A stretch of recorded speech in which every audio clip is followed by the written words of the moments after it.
is MJ. I'm an author, I'm an artist, I'm an analyzer.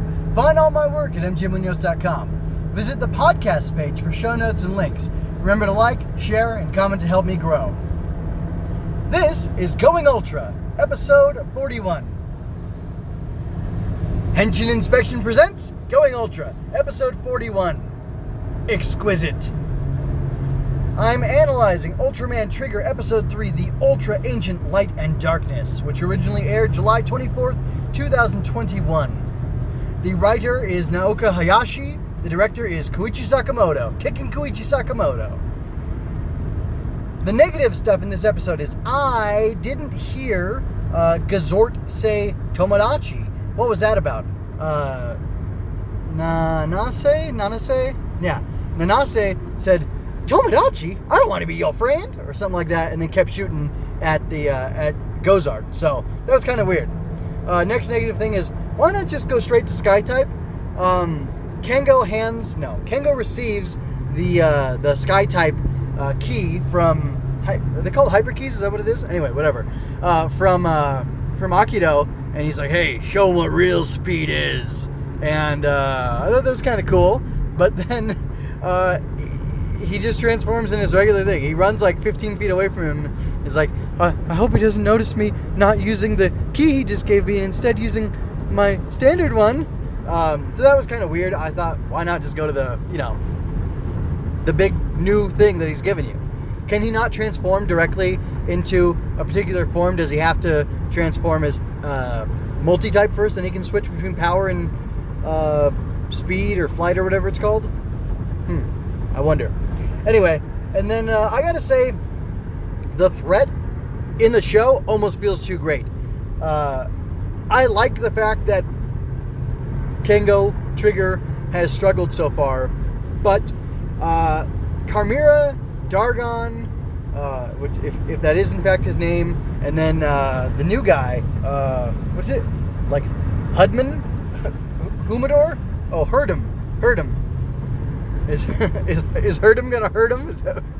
That feels like it should be the other guy's name. Anyway, but just the three of them against the one guy, like if the three of them all fought him at once, wouldn't they just kill him and then win? Like, isn't that kind of what happened last time? 30 million years ago or whatever it was? So, that threat just seems a little bit too great.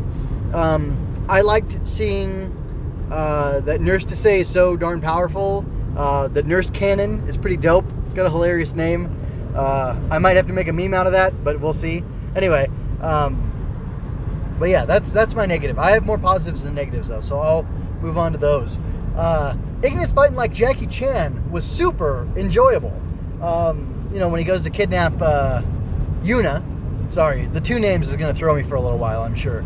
Anyway, when he goes to steal Yuna, and then he fights off, Kota and Akido, or no, who's Kota? Akido and Kengo, like he's freaking Jacki Chan. That was amazing. I absolutely love that, and it's such a charming fight style. I hope we get to see more of that in future. Maybe when we're at hospital. So, anyway, let me see. The next thing I really like, Hurdam clearing his throat to speak Japanese was really funny. Like, he forgot he was speaking the his first language, and I guess he went through JAL classes, so, or JSL, I should say. So he's like, oh, now do you understand me? And I found that pretty entertaining. Nanase's joy in combat is infectious. I almost wonder if the fact that she is more of like a stick in the mud, very serious person when she's not in combat, and then as soon as she goes into combat, she switches into this different persona, if that's what makes it more enjoyable or what, because maybe it's the contrast, the withdrawn or the reserved person, and then this person who's like, I don't even know how to describe it, loquacious, bombastic. Yeah, she goes from being withdrawn to being bombastic, and that's enjoyable to see.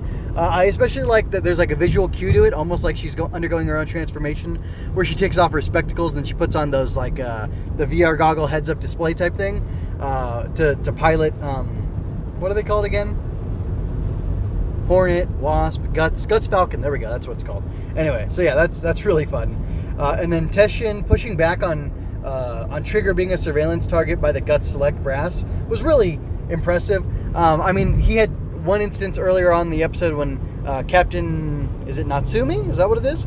Anyway, when the captain tells them that Trigger is going to be a surveillance target and that those are orders. Anyway, when he tells them that, he's visibly upset by it. But then when Trigger's fighting and doing a good job of it, and obviously defending Earth, he says, "Hey, Captain, you're telling me that this guy's a surveillance target?" And then he, pushes him hard enough that Captain says, "All right, I'll take full responsibility if there's trouble. Go ahead and help the guy out." And then I think he uses the weapons on board, on Nurse to say? That's what it's called? Nurse to say? Anyway, I think he uses the weapons at that time, but for sure, Guts Falcon does some assisting to Trigger. So that was pretty cool. And then flying swords. There was this instance where new bad guy, Hurdam, yeah. Hurdam and Trigger are fighting each other, and they've both got their swords, and they're flying around in the sky on wires or whatever, but it still looks really cool. And I thought that was a great scene. I thought the fights were really good in this episode. I loved the jet, or the Falcon, sorry. Guts Falcon. Man, the Guts Falcon action was fabulous, as was the fight scene with him flying around, fighting against Hurdam. So, good stuff. So, question here.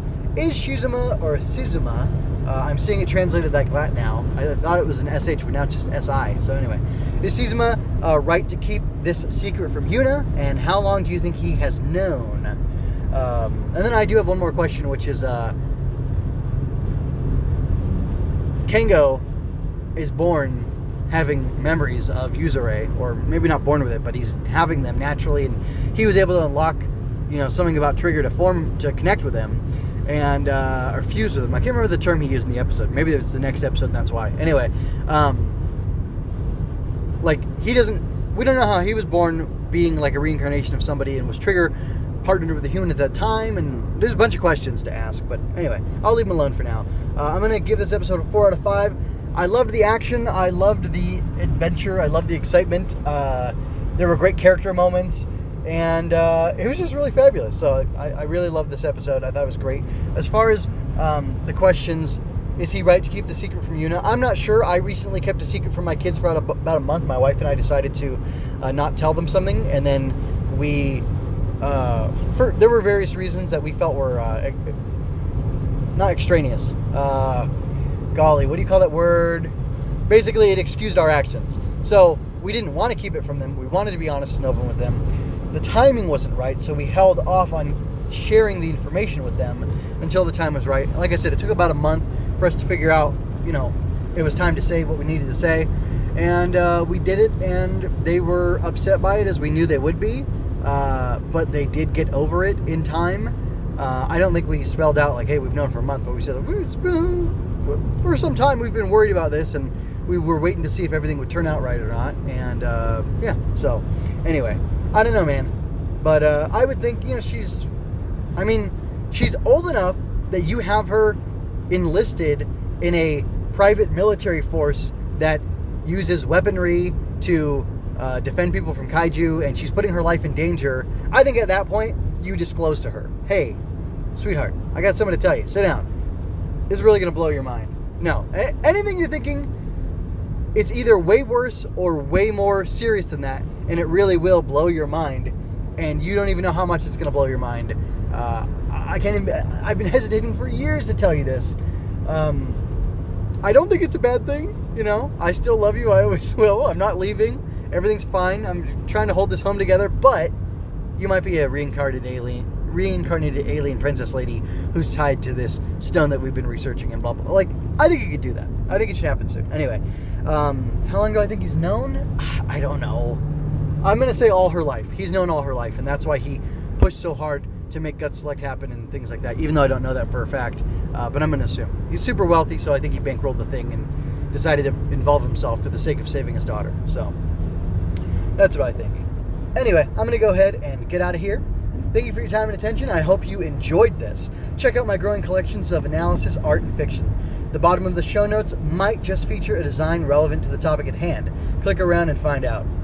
You can also visit mjmunoz.com/support to see my latest designs and more. I welcome all forms of critique to improve my craft, so don't hold back any comments you have for me. I leave you with peace and blessings. This is MJ signing out.